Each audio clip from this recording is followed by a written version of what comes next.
Hello, guys. Good morning, good afternoon, good evening, and good night to everybody across the globe.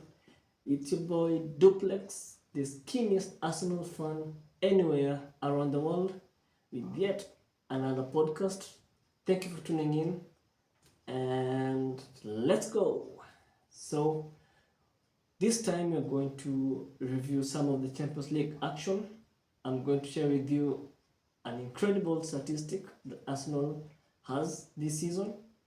I'm also going to talk about a secret that David Raya might have shared about Arsenal, not might have, he did share about Arsenal tactics in the shootout. We are going to review Atletico Madrid versus Inter Milan, sorry, and then we'll talk now about Inter Miami and Messi, and we'll round up with my concerns about Tomiyasu injuries. So let's go. First and foremost, congratulations to all the Arsenal fans everywhere across the globe for the amazing yet nervy penalty shootout win against FC Porto. We had a good game. I wouldn't say we played very badly from our perspective, but it wasn't easy, and we had to hold on firmly. And Porto was dangerous also, especially on the counter, and sometimes they held possession very strongly. So congrats to the players, the fans, the coach Arteta, and the coaching staff. So having played out a 1-1 aggregate score through to extra time, Porto had a 1-0 lead. Arsenal scored 1-0 on the day to tie it at 1-1 and went on to the penalty shootout, where Arsenal won 4-2 in the shootout, with all the Arsenal players scoring in the shootout, which for the whole season, Arsenal has 100% penalty conversion. How ridiculous, 100%. So we've taken 17 penalties this season, and we've scored all 17 penalties. Declan Rice was the only player not to have taken a penalty for Arsenal this season and scored a fantastic penalty. The other, just to break it down, Saka has the most penalties for Arsenal this season. He scored 6, followed by Odegaard. He shares with Odegaard. Odegaard has 4. Then we have Fabio Vieira, who scored in the Community Shield win against Man City, if you remember. He also took 1 in the 5-0 win against Sheffield United. And the other player to have taken a penalty in regular season is Kai Havertz, who scored in the 4-0 win against Bournemouth. And if you remember, most people called it a charity penalty. So yeah, that's how things went at the Emirates. And in the post-match interview, David Raya was being questioned by Thierry Henry.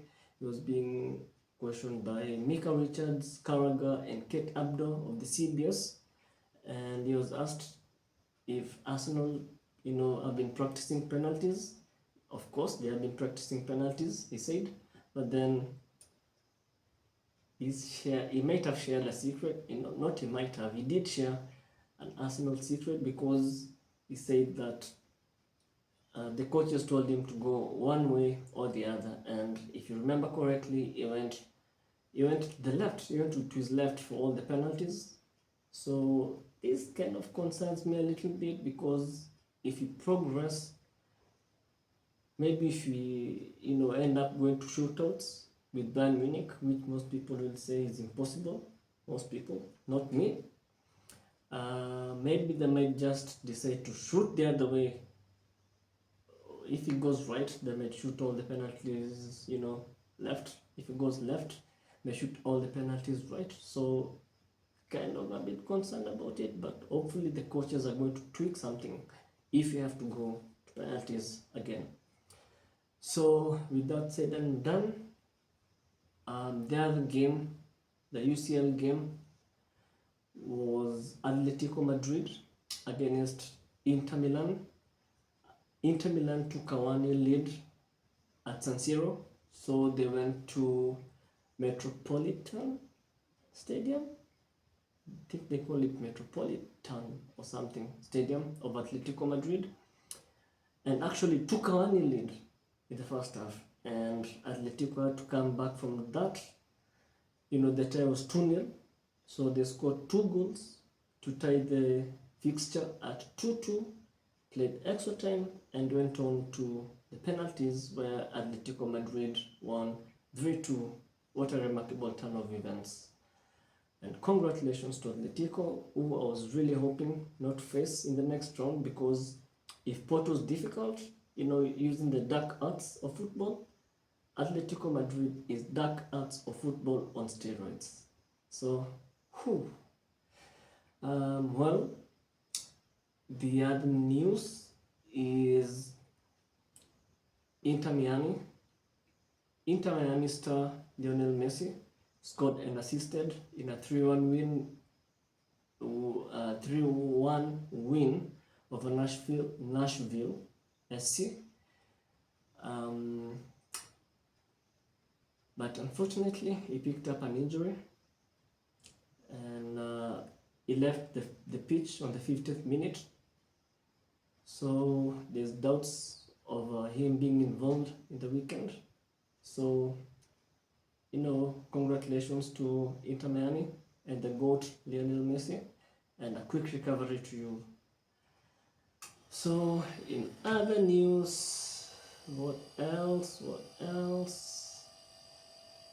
Yes, I'm going to talk about Tomiyasu.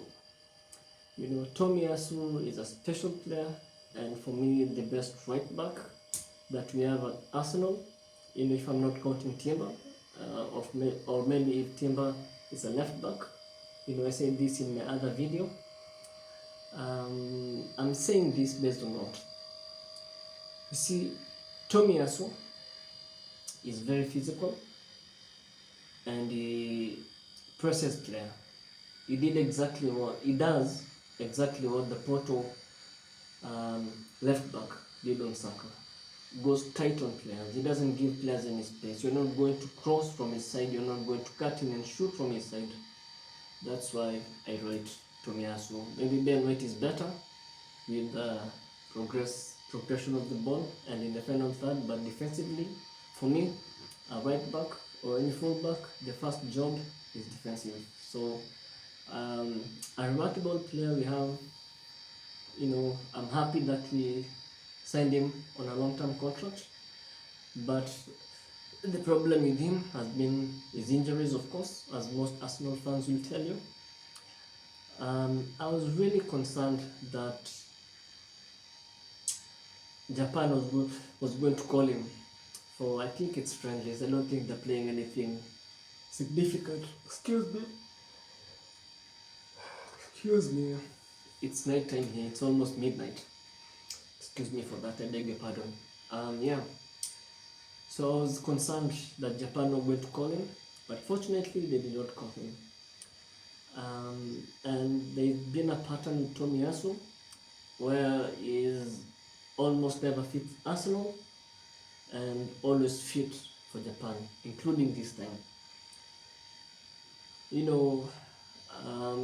It's like Arsenal is, the medical department of Japan national team, because we'd go and play for Japan, come back injured, we rehab him, get him back in shape, plays a game or as a cameo, goes back for Japan, gets another injury, comes back, gets fit again, goes back to Japan. I wish sometimes, Arsenal can be, maybe, say for example, if Japan are playing, I don't know any of Japan's fixtures, but based on a lot of the matches that I've had, this could be a round of international friendlies. So if maybe they are playing maybe a qualifier,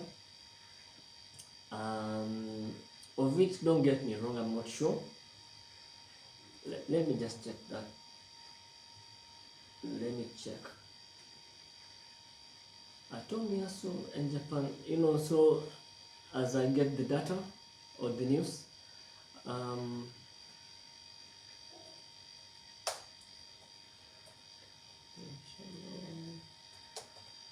matches.